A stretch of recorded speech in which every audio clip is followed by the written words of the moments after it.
soalan daripada Wan Zulaikha. Dia tanya, doktor terangkan tentang bengkak dekat belakang telinga. Okey, tengok video ni sampai habis. Bengkak belakang telinga ni kita panggil post-auricular swelling. Bengkak kita bahagikan kepada beberapa punca.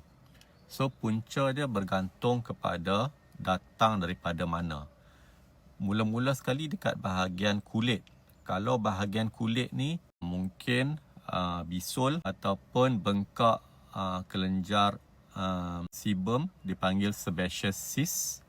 So, sebaceous cyst tu ada air dalam dia yang pekat, ada macam putih-putih. Dia juga boleh jadi jangkitan, boleh jadi nanah. Okey, yang ni adalah contoh sebaceous cyst. Dia ni daripada kulit, di bawah kulit sedikit. Dia bukannya dekat bahagian dalam. Jadi rawatannya ialah kita kena potong, kita kena buang. Apa lagi yang boleh berada di dalam kawasan kulit ataupun bawah pada kulit sedikit?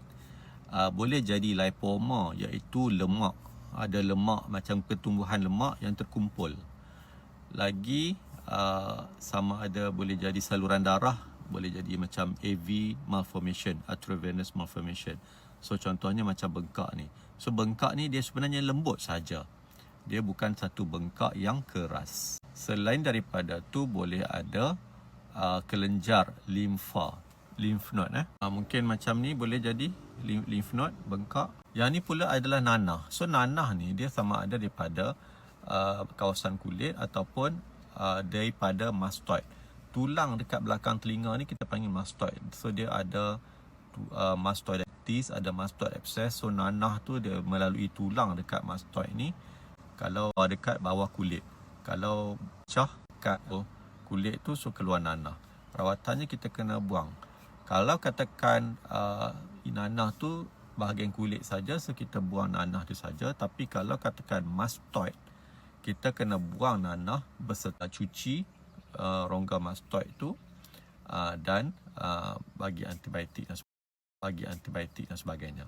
So kalau katakan mastoid abscess, dia lebih bahaya sebab dia boleh menyebabkan saraf bahagian muka boleh cedera dan dia boleh efek pergi ke bahagian otak. So mastoid abscess ni dia bahagian dalam, kita tak boleh ambil ringan. Ini pula mastoid osteoma. Dia bukannya infection, tetapi dia adalah tulang mastoid tu memang membengkak, memang menebal dan dia jadi macam satu ketumbuhan. Kita pegang dia sangat keras. Biasanya sama ada kita biarkan saja ataupun kita buat pembedahan, kita macam kikis bahagian tulang tersebut. Selalunya macam ni kita kena buat CT scan untuk nak pastikan ada tak apa-apa masalah di dalam rongga mastoid. Itulah sebelah sedikit tentang bengkak dekat belakang telinga. Sama ada bahagian kulit, bahagian bawah pada kulit, kelenjar ataupun tulang mastoid ataupun bahagian dalam lagi adalah mastoid abscess. Okey, semoga bermanfaat. Assalamualaikum.